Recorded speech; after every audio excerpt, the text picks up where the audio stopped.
अस्सलाम वालेकुम रहमतुल्लाहि व बरकातुहू। इसमें मोहम्मद ज़ुबैर हज़ारवी और मैं अपने डिजिटल चैनल पर आपको खुश आमदीद कहता हूँ। नाज़रीन करम, उम्मीद है तमाम अहबाब खैर आफियत के साथ होंगे। अल्लाह ताला आपको हमेशा खुश और खुर्रम रखे।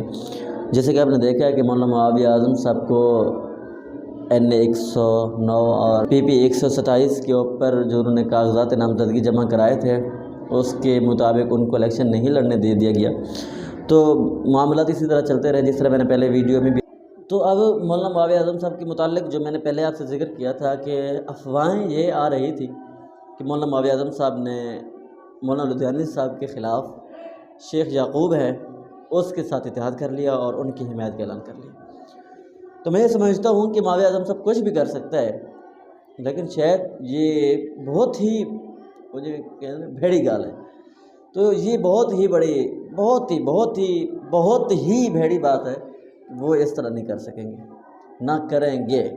वो हज़ार बार लुधियानवी साहब से नाराज़ हूँ, वो गुस्सा हूँ, जो कुछ भी करें, मेरे ख़्याल के मुताबिक वो ये कदम नहीं उठा सकते। वो मर तो जाएंगे, अपनी जान दे देंगे, लेकिन ये एक घटिया कदम जो है वो ये नहीं उठाएंगे, क्योंकि वो अज़ीम मर्द कलंदर का बेटा है, जरनैल अहले सुन्नत का बेटा है, शहीद नमूस साहबा मौलाना आज़म तारिक शहीद रहमतुल्लाह अलैह का बेटा है।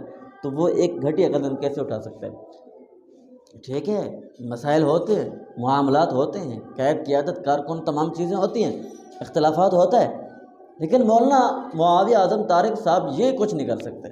हाँ, ये तब हम यकीन करेंगे जब मौलाना मुआविया आज़म साहब अपनी ज़ुबानी कोई बात ज़िक्र करेंगे। तब तक हम किसी की बात, चाहे कोई कहे कि मैं कसम उठा देता हूँ ना, हम उसकी बात के ऊपर यकीन करने के लिए तैयार नहीं है। जब मौलाना मुआविया आज़म साहब का अपना पैगाम आएगा, उनके अपना वीडियो हम देखेंगे, उनकी अपनी ज़ुबानी सुनेंगे, फिर हम यकीन करेंगे। लेकिन मैं ये समझता हूँ कि ये बहुत ही मुश्किल है कि इस तरह नहीं कर सकते। और हाँ, अभी भी मौलाना मुआविया आज़म साहब झंग में भी नहीं हैं। वो तो अभी 5-7 दिन हैं उनके मरी में, वो वहीं किसी प्रोग्राम के सिलसिले से या कि अपनी ज़ाती मसरूफियात के हवाले से वो उधर गए हुए हैं, इस्लामाबाद मरी। तो अब वो जंग में भी नहीं है। जंग में वो हिमायत किस तरह उसके साथ बैठकर किस तरह प्रेस कॉन्फ्रेंस चंद मिनटों में उनकी होने वाली है। उनके शेड्यूल के मुताबिक तो यही है कि मौलाना साहब फरवरी में वापस आएंगे। तो अब मामला जो है इस तरह उनको बढ़ाया चढ़ाया जा रहा है और कारकुन और क़यादत को एक दूसरे से अलग किया जा रहा है। कोशिश ये की जा रही है कि इस इलेक्शन में जो है इस तरह आवाम को शिशपंज में डालकर उनके इस वोट बैंक का नाजायज़ फ़ायदा उठाया जाए। तो यहाँ पर मेरे ज़हन में एक और बात भी आ रही है कि अब जो सूरत हाल है इलेक्शन की, वो ये समझते हैं कि वोटरों को तकसीम किया जाए मौलाना मसरूर नवाज़ साहब और मौलाना लुधियानवी साहब के दरमियान, और इनकी वोटिंग तकसीम होगी तो हम इससे दरमियान से कुछ फ़ायदा उठा लेंगे।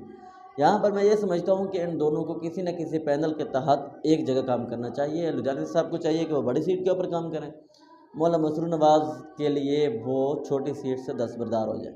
तो इससे ये होगा कि लुधियानवी साहब वाला जो जमाती वोट होगा वो भी मसरूर को पड़ेगा, और मसरूर का अपना जो ज़ाती तशख़्ख़ुसी जो वोट है उनका वो भी उनको पड़ेगा, वाले साहब के हवाले से भी, जमात के हवाले से भी, तमाम चीज़ें।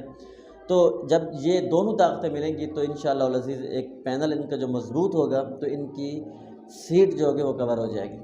तो जब अगर ये इस तरह मुमकिन नहीं है, अगर इस तरह नहीं करते तो फिर मामला गड़बड़ हो सकता है। और इसके साथ साथ जो है मौलाना मसरूर नवाज़ साहब कुछ वोट लेंगे छोटी सीट के, तो मौलाना लुधियानवी साहब भी कुछ वोट लेंगे छोटी सीट के।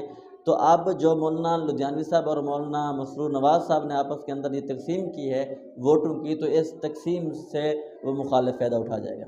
इसलिए अभी भी वक्त है, तो वो इस बारे में कोई ना कोई कंप्रोमाइज़ कर लें और इस तरह कोई ना कोई पैनल बना लें, कोई ना कोई तरतीब बना लें, कोई ना कोई सिचुएशन को हल निकाल लें, ताकि जंग की सूरत हाल को बेहतर से बेहतर बनाया जा सके। तो मेरे ख़्याल में ये बात थी। तो इंशाअल्लाह अज़ीज़ अल्लाह ताला खैर वाला मामला फरमाए और इस तरह हमारे कायदीन और कारकुनान को भी सलामत रखे। अल्लाह ताला उलमाए देवबंद के फूल हैं, अल्लाह ताला इनकी तादेर सलामत रखे, इनको इनकी ज़िंदगी में बरकत नसीब फरमाए। अस्सलामु अलैकुम व रहमतुल्लाहि व बरकातुहू।